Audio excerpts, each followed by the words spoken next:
Hai anak-anak, selamat berjumpa lagi. Kali ini saya ingin perkenalkan lebih dahulu, meskipun sudah pernah kenalan, siapa tahu kalian lupa. Nama saya Bapak Gupuh, mengajar mata pelajaran Sejarah Indonesia. Untuk kali ini, materi yang kita pelajari masuk bab yang kedua dengan judul Corak Kehidupan dan Hasil-hasil Budaya di Zaman Praaksara.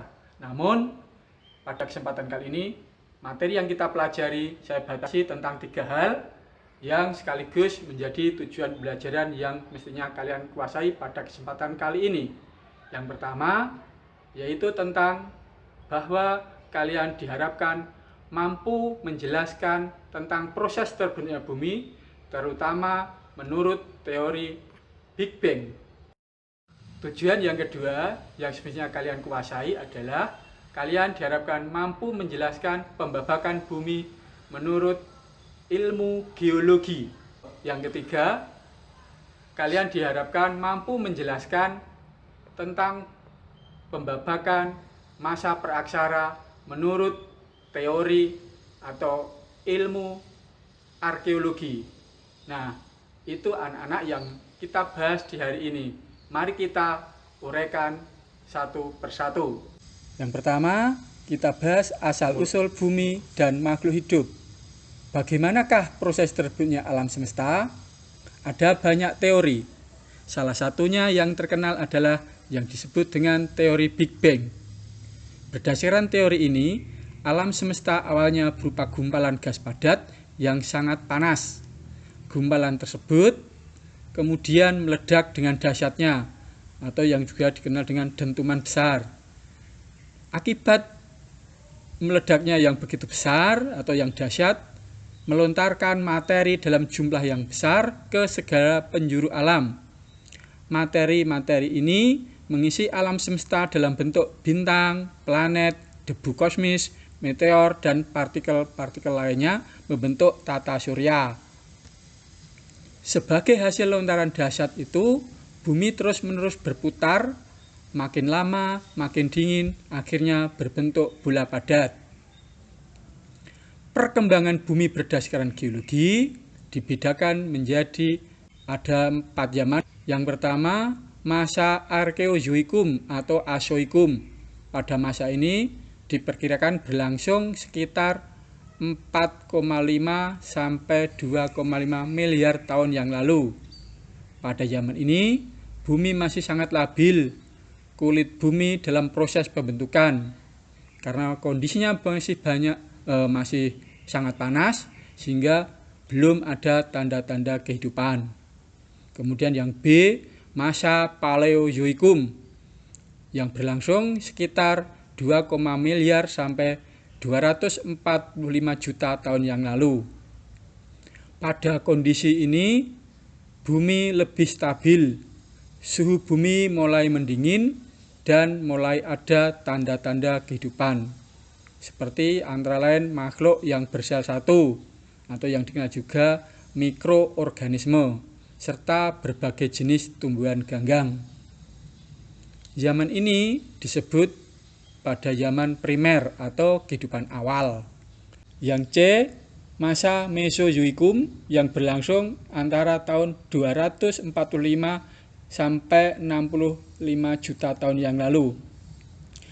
Di zaman ini disebut juga zaman sekunder atau kehidupan yang kedua, di mana pada zaman ini disebut juga zaman reptil karena mulai muncul hewan-hewan jenis reptil bahkan yang berukuran besar, seperti misalnya jenis dinosaurus dan sejenisnya, termasuk adanya gajah purba atau mamut.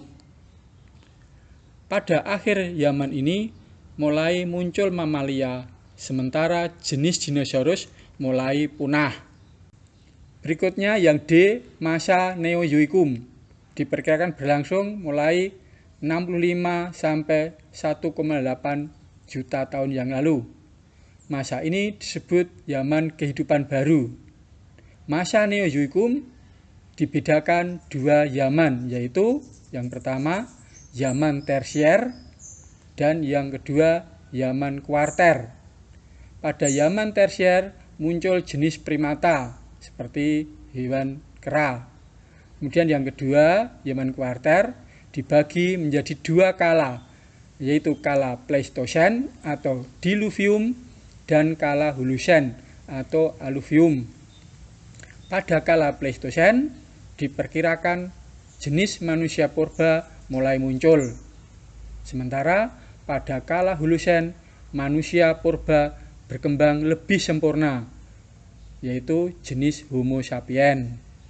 Sekarang pembagian masa praaksara berdasarkan ilmu arkeologi. Ada dua, yaitu zaman batu dan zaman logam. Yang pertama, zaman batu. Pada zaman batu dibagi menjadi beberapa zaman.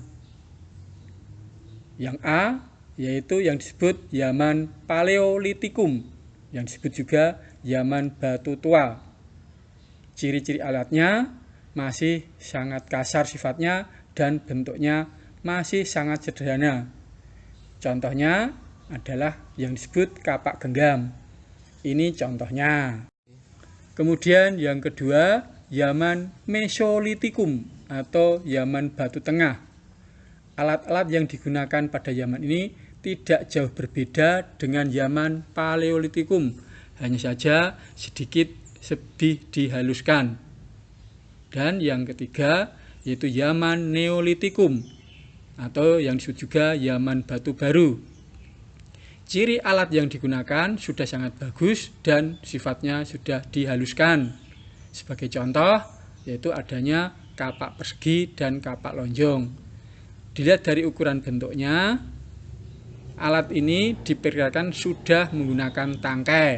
Ini alat contohnya. Kemudian yang kedua yaitu zaman logam. Pada zaman ini manusia sudah mampu membuat peralatan-peralatan yang terbuat dari jenis logam, terutama dari bahan perunggu. Ini antara lain gambar-gambar contohnya. Yang sebelah kiri ini adalah yang disebut dengan nekara, kemudian yang tengah yang disebut moko, sementara yang paling kanan yang disebut dengan kapak corong. Nah, demikian anak-anak materi pelajaran yang kita pelajari pada kesempatan kali ini. Semoga bermanfaat dan sampai berjumpa lagi di kesempatan yang lain. Dah.